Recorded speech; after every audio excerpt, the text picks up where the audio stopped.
Hi, welcome to the Gamesplainer. I'm Jeff the Gamesplainer, and today I'm gamesplaining Barenpark. It's been a year since I've done the original videos for Barenpark. What do I think of it? Do I still like it? Have I still played it? Etc, etc, etc. Let's get into it. Barenpark is released in amongst a whole bunch of other tile-laying games that feel really similar. Well, they don't really feel similar, but if you explain them, you kind of go, oh, they're kind of almost the same game.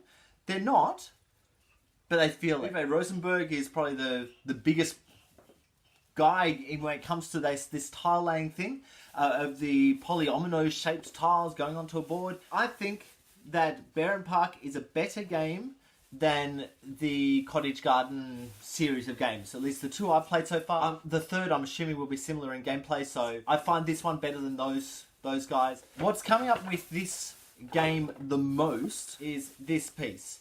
Yes, I keep this piece in. I hope you can all see it.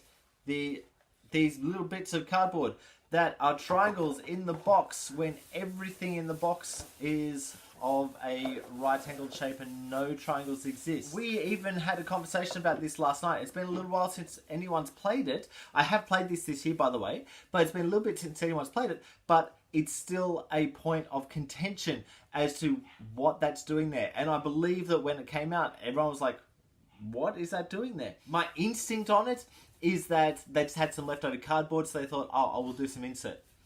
The problem is, obviously, that it's a triangle, or creates triangles, none of which fit the biggest starting tiles. So they need to sit over the top of it or underneath it. It's not great, let's be honest about it. It's not great. The game itself, however, is fine. The game plays great. It plays in a good time limit. It's great to get people into a gaming thing. So if they're sitting at the table, getting towards gaming, this is probably a good game to go for. I find that Barenpark is a good little exercise in kind of thinking through stuff and looking and seeing what everyone else is doing, because you're trying to fill up a board. As soon as you fill that board, you get a tile on it, and those tiles are going to go down. So the amount of points you can get for one tile is very important, because that's going to put you ahead or behind other players. And so keeping an eye on what the other players is doing is very important. Also of importance is, as you get towards the end of the game, watching what everyone else is doing, so you don't get left with empty spaces that you're not able to fill simply because you don't have the right tiles to fill those spaces, or those tiles don't exist, or you're not going to have enough turns to be able to use the tiles.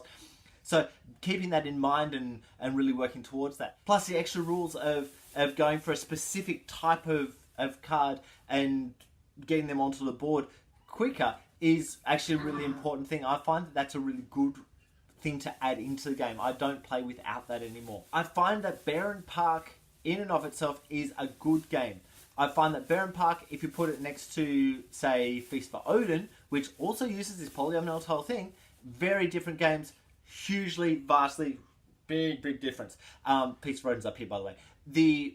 But if you put Barenpark against some of the other smaller Uwe Rosenberg games, Cottage Garden, for example, once again, big difference. Barenpark's up here, Cottage Garden's down here. For what it is, it's probably the better one of that style of game that came out around the same time.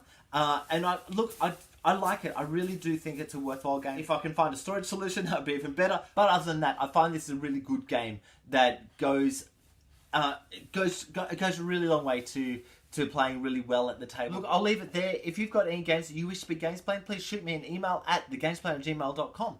Follow me on Instagram and Twitter at thegamesplainer to see what games I've been playing. Subscribe to my videos to keep up to date with the games that I'm gamesplaining. And until next time, enjoy gaming.